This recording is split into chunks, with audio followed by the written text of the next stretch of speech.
Hello tout le monde! Aujourd'hui, je vais vous faire voyager pour ceux qui ne sont jamais allés en Afrique et pour ceux qui sont en Afrique, vous allez vous y retrouver. Oui, parce qu'aujourd'hui, on va parler d'un domaine qui est l'architecture et le design, en particulier le design d'intérieur dans la déco, parce que c'est un domaine que je connais très bien, parce que je suis moi-même architecte et décoratrice d'intérieur. Alors, vous savez que sur ma chaîne, on parle de tout ce qui a trait à l'homme noir. Et dans l'homme noir, il y a son africanité, c'est-à-dire que l'homme noir est vraiment issu de l'Afrique, cette terre qui nous a vu grandir, qui est vraiment notre berceau.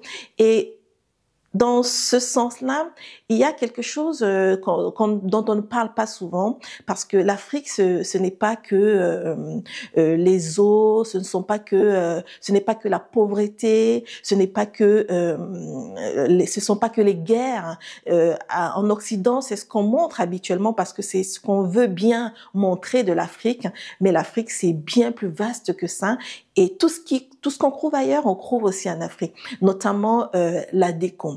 Alors, il y a une question que moi je me suis toujours posée et que je me pose de plus en plus, c'est en fait, je me pose des questions dans le sens de me dire, est-ce que la déco africaine, ce n'est que des symboles, les symboles qu'on a l'habitude de montrer. Parce que oui, que ce soit ici ou en Afrique, moi j'ai fait le constat, quand on parle de déco africaine ou quand vous voyez de la déco africaine dans quelque part, un hôtel, un restaurant ou dans des maisons, c'est toujours des statuettes, du wax, voilà, des choses comme ça. Est-ce que la déco africaine, en réalité, ne se limite qu'à ces symboles-là? C'est la question en fait que je veux qu'on se pose aujourd'hui et c'est là-dedans que je vais essayer d'argumenter pour qu'on puisse voir un peu plus clair dans cette vidéo en réalité. Est-ce que la déco africaine n'est pas plus riche, n'est pas plus intense et plus puissante que ça? C'est en fait la question qu'on va se poser tout au long de cette vidéo parce qu'en fait, comme je l'ai dit au départ, on limite toujours la déco africaine à des masques, au masque africain, au wax, qui est un pain qu'on habituellement utilise en Afrique de manière culturelle, même si à l'origine ça ne vient pas de l'Afrique, aux statuettes. Pourtant, en fait, d'autres, notamment en Occident, utilisent des codes typiquement africains qu'ils intègrent à leur déco, à tel point qu'on ne reconnaît même plus ces codes-là comme étant issus de la déco africaine. Vous voyez, je ne sais pas si c'est du vol, mais ou alors c'est juste une appropriation. Moi, je pense que c'est surtout une appropriation et de toutes les manières, c'est aux Africains de s'imposer et de dire ça, c'est à nous, et d'intégrer ça dans leur déco. Voilà. Donc, c'est en fait dans ce cheminement-là qu'on va aller aujourd'hui. On va essayer de débattre là-dessus pour voir un peu comment est-ce qu'on peut faire, nous aujourd'hui, en tant qu'Africains, pour se réapproprier ces codes qui sont en fait de véritables codes africains que d'autres utilisent maintenant pour intégrer dans leur style de déco à eux, pour les moderniser afin de se les réapproprier, mais aussi de faire que la déco africaine puisse s'émanciper et être reconnue comme telle dans le monde entier. C'est parti!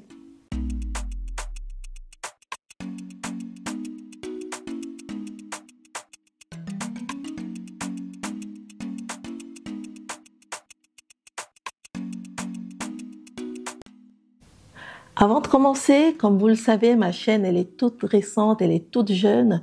Donc, je suis encore en train d'essayer de trouver le meilleur format, le meilleur concept ou la meilleure façon de parler de tous ces sujets dont on sera amené à parler sur cette chaîne. Voilà, donc aujourd'hui, ça va être encore un test. N'hésitez pas à me dire en commentaire, une fois que vous aurez vu tout ce qui va se passer, tout le déroulé de la vidéo, n'hésitez pas à me dire si ça vous plaît ou pas, pourquoi pas. Voilà. Et avant de poursuivre aussi, n'hésitez pas à commenter, à partager et surtout à liker. C'est important, mettez un pouce, ça permettra à la chaîne d'être vue, voilà, tout simplement, et de se développer. Donc, comme on l'a dit plus haut, on parlera donc de la déco africaine. La déco africaine, quand on est noir, quel que soit l'endroit où on se trouve, on est toujours happé par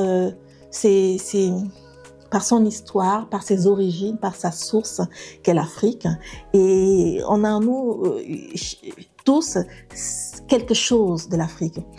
Personnellement, en tant qu'architecte et décoratrice d'intérieur, je ne suis pas très axée déco africaine dans le sens où, je ne sais pas comment dire ça, dans le sens où, je vais prendre un exemple. Je suis gérante d'une boutique de déco et quand des gens rentrent dans ma boutique de déco, la première chose qu'ils voient, ce sont pas des masques, du tissu wax, vous voyez, des choses comme ça. Pourtant, les gens reconnaissent toujours, même quand je suis pas dans ma boutique et qu'ils arrivent dans ma boutique, ils se disent toujours, il y a quelque chose d'Afrique là-dedans. Vous voyez, c'est ça en fait. La déco africaine, selon moi, ne doit pas être quelque chose de folklorique, hein, parce que le folklore, c'est pour les Occidentaux qui veulent se divertir quand ils viennent en Afrique, voilà, des choses comme ça.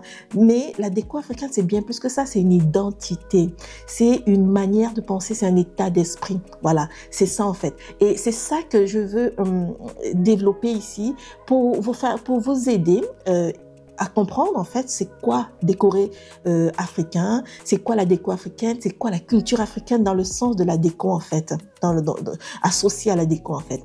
Mais avant de continuer, vous voyez juste là derrière, il y a cette étagère. Il y a quelques semaines, je vous avais demandé avoir des idées là-dessus parce que je sais pas trop comment encore aménager ça. Pour l'instant, j'ai fait quelque chose là-dessus qui me plaît pas mal et je vais vous montrer comment j'ai fait et vous allez voir que ça a vraiment tout à voir avec ce dont on va parler ou on parle dans cette vidéo. Je vais vous montrer comment j'ai décoré cette étagère pour que vous aussi, vous puissiez le faire et que ce processus puisse vous aider à comprendre ce dont je parle. Ensuite, on reviendra ici pour que je vous montre un peu où se situe la perte d'identité ou alors comment est-ce qu'on est en train de perdre les codes réels de notre déco et comment est-ce que les autres sont en train de se les approprier. Voilà, c'est parti. La déco africaine, ce n'est pas juste une question d'objet symbolique, c'est un état d'esprit. Aujourd'hui, je vais vous montrer comment je stylise mon étagère avec des éléments qui reflètent une esthétique africaine moderne sans tomber dans le folklore. D'abord, j'ai choisi des matières naturelles, du bois brut, de la céramique. Vous pouvez choisir du rotin, bref, toutes ces matières qui sont artisanales. Ce sont des éléments qu'on retrouve dans l'architecture et l'artisanat africain. Mais ici, je les intègre de façon moderne, épurée et sans surcharge.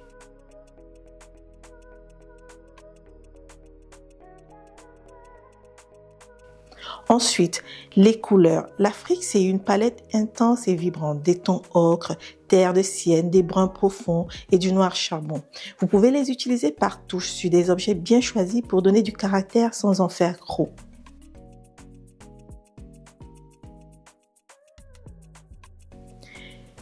Et puis, les formes. L'art africain, c'est aussi une géométrie particulière, des lignes organiques, du minimalisme avant l'heure. Ici, je choisis par exemple des pots en terre, je choisis aussi des pots en bois, mais vous pouvez aussi choisir des vases aux formes sculpturales, des bols en terre cuite, des paniers tissés aux motifs graphiques. Ce sont des objets inspirés de nos traditions, mais pensés pour intégrer parfaitement dans un intérieur moderne.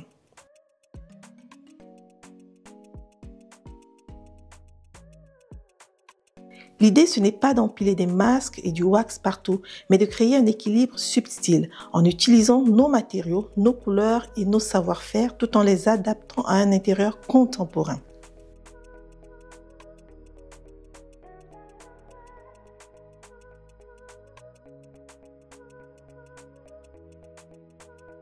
Enfin, la lumière. En Afrique, on vit avec la lumière, on la laisse circuler. Donc, je ne surcharge pas, je garde de l'espace entre les objets. Je joue sur les matières qui absorbent ou reflètent la lumière pour donner une ambiance chaleureuse et authentique.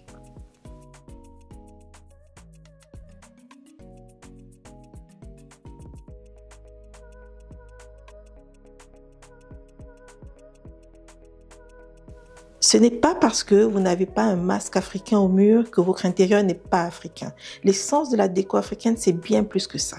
C'est une identité, une façon de penser l'espace et les matières, une manière d'habiter son intérieur avec fierté et modernité.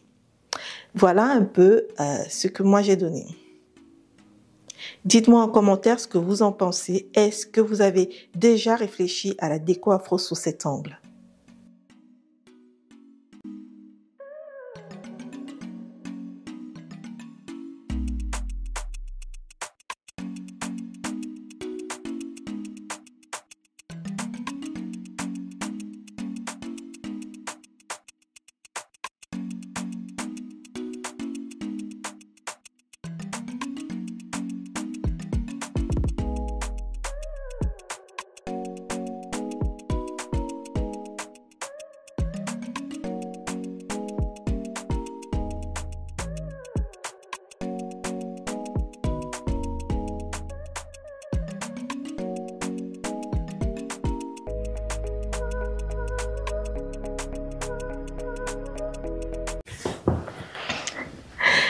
Voilà, je ne sais pas ce que vous en avez pensé. N'hésitez pas à me le dire dans les commentaires, ce que vous pensez de la déco de cette étagère, de l'aménagement que j'ai fait et le rapport avec le sujet dont on parle aujourd'hui. J'attends vos commentaires juste en dessous.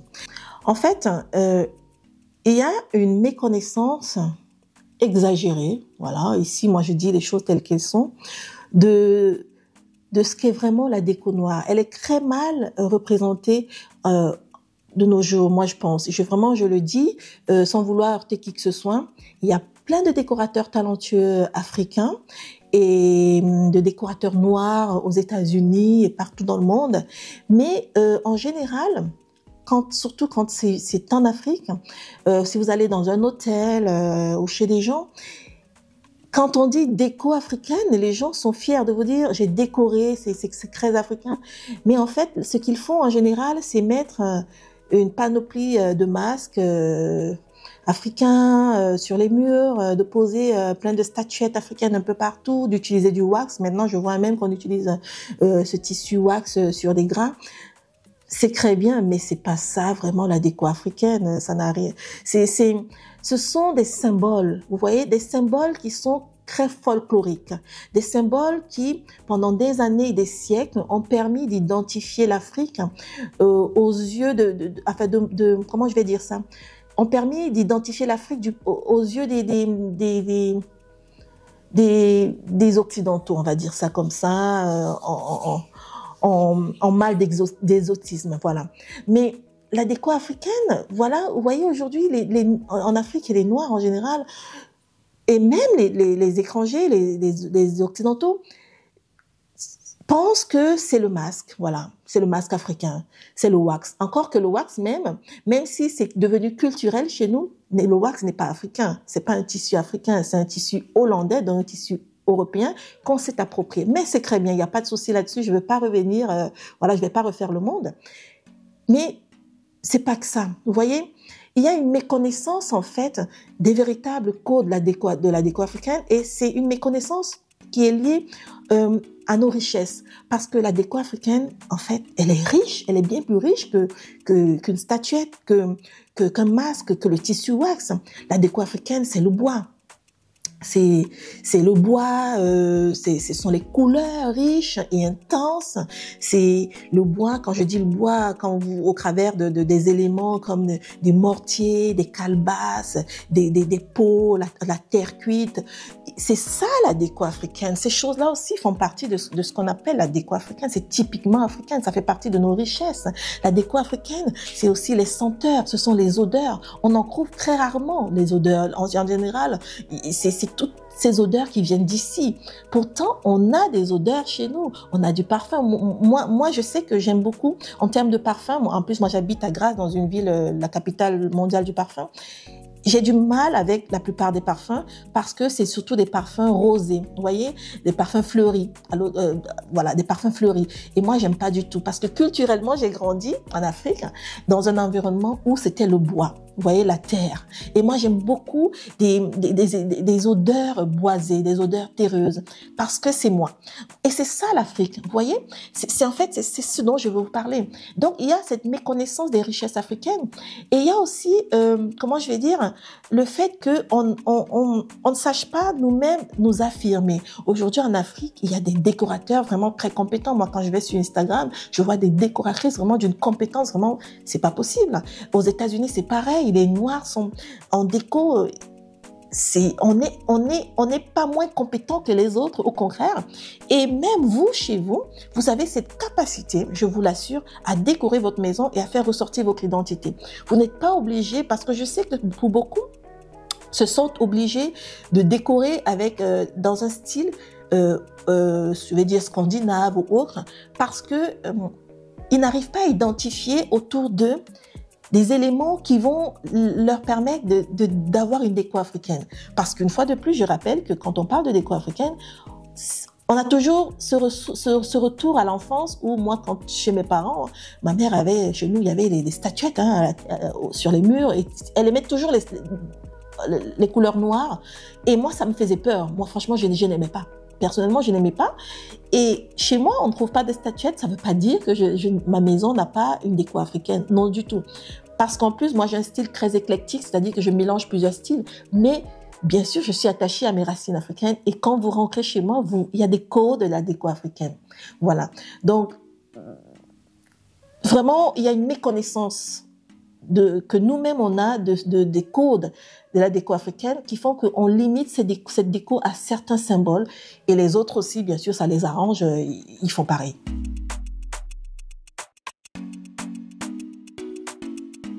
Donc, quand je parle des autres, je parle en général des Occidentaux et en fait, eux, ils ont compris ce que nous, on n'a pas compris. Ou ce qu'on commence, parce que je pense pas que je sois exceptionnelle. Si je le comprends aujourd'hui, ça veut dire que beaucoup d'Africains aussi ont compris. Mais les Occidentaux, eux, ont compris.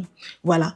Et il y a quelque chose qui se passe, c'est que ici, par exemple, il y a l'essor des matériaux bruts.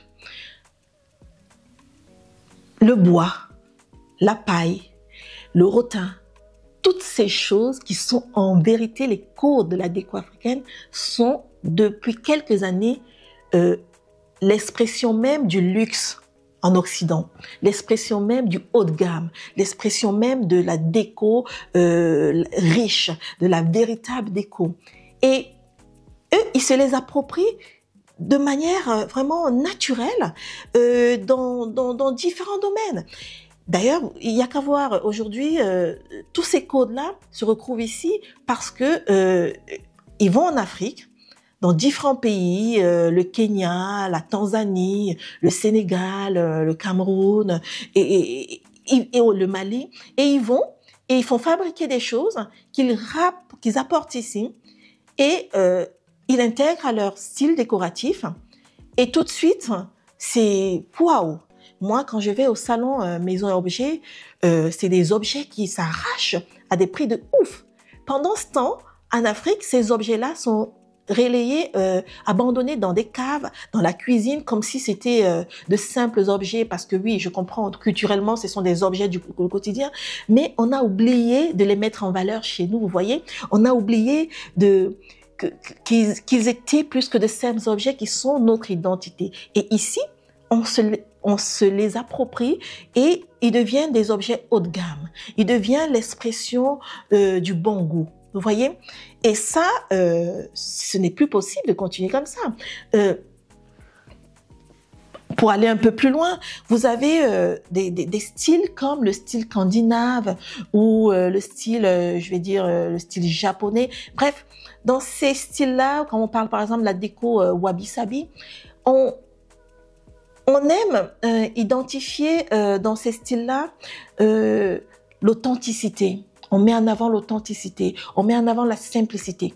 Mais attendez, l'authenticité et la simplicité sont les valeurs mêmes de l'Afrique, sont les valeurs mêmes de la culture africaine. La simplicité, l'authenticité. Il n'y a pas plus simple, il n'y a pas plus authentique que des Africains.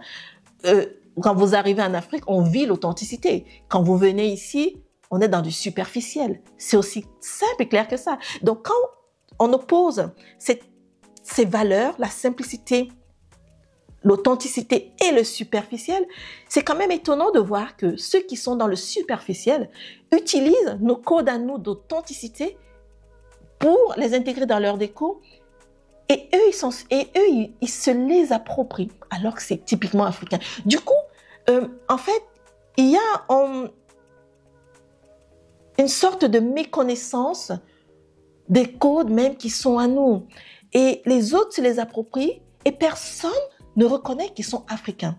Parce qu'on est bien d'accord que si nous-mêmes, on ne les reconnaît pas, les autres ne vont pas venir nous dire « Ah non, ce sont des codes africains. » Vous êtes bien d'accord. Donc, c'est à nous de reconnaître que ça, ce sont nos codes. L'authenticité, la simplicité, trouver du beau dans du vieux, dans ce qui est rayé, dans ce qui est un peu ébréché. C'est ça, même l'Afrique. Les maisons en Afrique, en général, sont un peu ébréchées. La peinture n'est pas parfaite. Et pourtant, c'est beau. On a grandi comme ça et on vit encore comme ça. Et c'est ce qui attire aujourd'hui dans le style wabi-sabi. Mais c'est l'Afrique, ça. Vous voyez, il y a plein d'éléments comme ça, je ne pourrais pas tous les citer, mais les autres, en fait, les Occidentaux ont compris et s'approprient très bien les codes de la déco africaine. Donc, il est temps, selon moi, que l'Afrique même se réveille, les Africains se réveillent, les décorateurs africains se réveillent et commencent à revoir, à repenser la déco africaine d'une autre manière pour arrêter de se faire voler ce qui est à nous et pour, comment je vais dire ça, pour en même temps valoriser ce qui est à nous et le vendre au monde aussi. Vous voyez, se l'approprier et vendre au monde, parce qu'il suffit pas de dire on nous vole ce qui est à nous, on nous prend ce qui est à nous et puis on va le prendre et on va le garder. Non, aujourd'hui on est dans le monde de la mondialisation, donc il faut s'ouvrir et pour se développer, pour s'enrichir, on s'enrichit d'autant plus qu'on partage avec les autres. Mais il faut que tous les autres reconnaissent que ça, c'est à eux, c'est à nous les Africains. Voilà.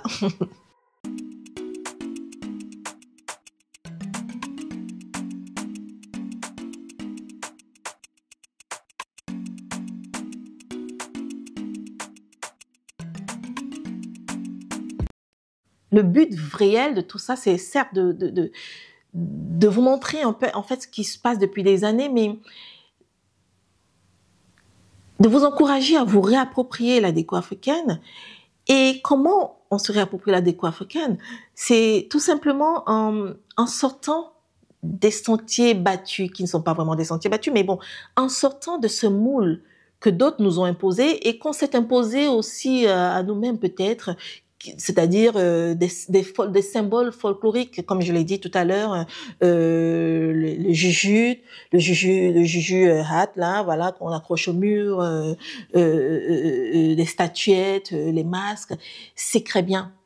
Soit quand vous décorez votre maison, un hôtel ou une maison, utilisez ces éléments-là traditionnels, très courants, très connus, en les modernisant, par exemple, avec les couleurs, c'est-à-dire que sortir du noir, des couleurs crotéreuses, très ternes, parce que c'est pas ça l'Afrique.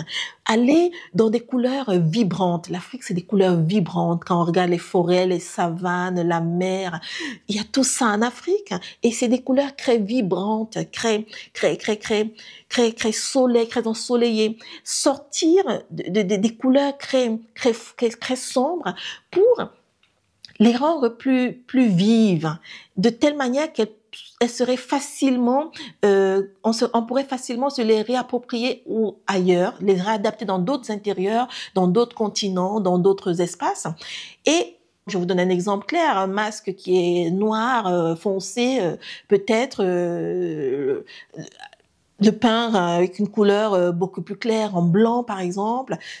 Du coup, c'est beaucoup plus vibrant. Bon, vous allez me dire, parce que moi j'aime beaucoup le blanc, moi je pourrais le faire comme ça. Si je prends un masque tout noir, tout sombre, je le peins totalement en blanc, ou alors je le laisse dans sa couleur naturelle, qui est par exemple une couleur chêne clair, voilà. Et tout de suite, il y a l'idée du masque, mais c'est moderne. Voilà, il faut moderniser tout ça. Il faut sortir, il faut arrêter. Il faut plus que ce soit aussi que ça fasse vieillot, très ancien. Du coup, on prend, quand on voyage, on achète ça et on met dans les placards après. Vous voyez, c'est important. Donc, et c'est important de mettre ça en avant aussi. C'est important de moderniser et d'aller chercher ces codes dans tout ce qui nous entoure en Afrique. Quand vous voyez, par exemple, je vous prends un exemple, un mortier et un pilon. Mais le mortier et le pilon, c'est pas ici, en bois, c'est pas ici à l'origine, d'où ça vient pas d'ici, le mortier et le pilon. C'est au Mali qu'on pile comme ça, qu'on pile le mil. C'est au Cameroun qu'on pile les feuilles de manioc. Je sais pas où qu'on pile le couscous. Bref, on le fait dans toute l'Afrique, on pile tout ça dans toute l'Afrique, mais en Afrique, on utilise le mortier et le pilon en bois. Mais aujourd'hui, ici, en Occident, ils utilisent ça pour l'accrocher sur des étagères et ça fait tout de suite déco et ça fait tout de suite haut de gamme, c'est tout de suite chic et vendeur. Tandis qu'en Afrique, si vous allez en Afrique, vous trouverez seulement le masque et le wax. Mais non, un mortier et un pilon aussi, c'est de la déco. Voilà, c'est ce que je veux vous dire. Comme j'en ai fait là, vous avez mes petits mortiers en bois. Voilà, l'exemple est là, mes petits mortiers là en céramique et en bois, voilà. C'est africain. À la base, c'est africain. Mais aujourd'hui, ils les font fabriquer en Afrique, d'autres même en Chine, et ils les utilisent ici. Pourtant, c'est africain. Intégrez ça dans votre déco, que vous soyez ici en Occident ou en Afrique, utilisez ça pour décorer. C'est très important. Le wax, c'est très bien, mais il n'y a pas que le wax en Afrique. Il y a du lin. Il y a du lin en Afrique. Il y a du coton en Afrique. Mais je ne sais pas où on trouve mieux le lin et le coton qu'en Afrique.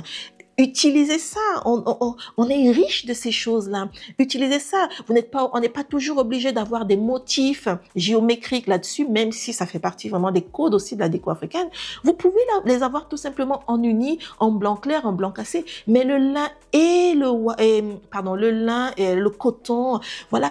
C'est des matériaux nobles, typiquement africains. Décorer, utiliser ça pour les rideaux, utiliser ça pour les draps. En plus, c'est sain. Voilà, il y a plein de choses comme ça. Et il y a d'ailleurs, il y a un fléau. Je dois revenir là-dessus, qu'il faut arrêter, par exemple, avec le plastique. Vous voyez, la surconsommation qui sévit en Occident, sévit aussi en Afrique. Et ça fait que la Chine nous a envahis avec le plastique. Mais c'est horrible. Pourtant, le bois, c'est ça même. Moi, quand j'ai grandi, il n'y avait pas autant de plastique. Aujourd'hui, mais je suis juste, c'est ahurissant. Voilà. Et ça détruit non seulement la planète, mais ça nous vole notre identité. Parce que c'est plus facile, c'est moins coûteux, on achète. Et on en oublie nos codes de décoration dans nos maisons africaines, dans nos hôtels en Afrique ou même ici. C'est important de retourner à cela pour valoriser notre déco, pour pour remettre au goût de jour cette déco et surtout pour la vendre aux autres et la réapproprier soi-même. Selon moi, je pourrais en dire plus, mais c'est déjà pas mal. Comme je l'ai dit, nous devons absolument moderniser la déco africaine pour qu'elle puisse évoluer et la faire évoluer d'ailleurs. Et ça passe par le fait déjà de reconnaître les véritables codes de la déco africaine et d'arrêter de se limiter à des symboles folkloriques. Voilà. Le folklore, c'est bien pour les Occidentaux, en mal-être ici, qui vont se balader pour avoir un peu de divertissement. Mais c'est pas ça la déco africaine. Il faut sortir de là. Nous-mêmes, en tant qu'Africains, nous devons l'imposer en faisant évoluer cette déco et en se réappropriant les véritables codes de la déco africaine. Quand les autres viennent acheter des mortiers, des paniers en Afrique, pour les vendre ici et les décorer et les mettre dans leur maison, nous devrons comprendre nous-mêmes, étant africains, que nous devons utiliser ces mêmes codes qui sont nos codes chez nous. Et quand on fait des reportages, quand on fait des vidéos, vendre ça comme déco africaine, parce que c'est de la déco africaine. C'est de la déco qui vient de nulle part ailleurs que d'Afrique. Voilà, c'est très important. Et c'est comme ça que qu'on se développe, c'est comme ça qu'on s'émancipe, c'est comme ça qu'on s'impose dans ce monde d'aujourd'hui où on a tendance à vouloir présenter le noir et l'africain de manière spécifique comme étant seulement lié à la guerre, à la pauvreté, à l'immigration. Non, c'est faux. Nous sommes riches, notre culture est riche, et elle est riche de tous ces codes que les autres s'approprient comme les leurs, alors que c'est pas les leurs. Voilà, voilà, c'est important. Donc, n'hésitez pas à me dire dans les commentaires comment, selon vous, vous pensez qu'on devrait faire pour se réapproprier ces codes. Comment vous faites, vous, pour vous réapproprier ces codes? Est-ce que vous avez une facilité à décorer, à intégrer le style africain dans votre déco? Est-ce que cette vidéo vous a permis de comprendre ce qu'était vraiment la déco africaine, de sortir de cette limite? Peut-être vous-même, vous étiez limité. Et n'hésitez pas à me le dire dans les commentaires. En tout cas, on aura le temps d'en parler parce que la déco, c'est mon domaine. Je suis architecte et décoratrice d'intérieur. J'aime beaucoup ça. Voilà. Je vous dis à très vite. N'hésitez pas à commenter, à partager et surtout à liker. C'est important. À me suivre sur Instagram, TikTok. Je vous dis à très vite pour une prochaine vidéo. Ciao, ciao.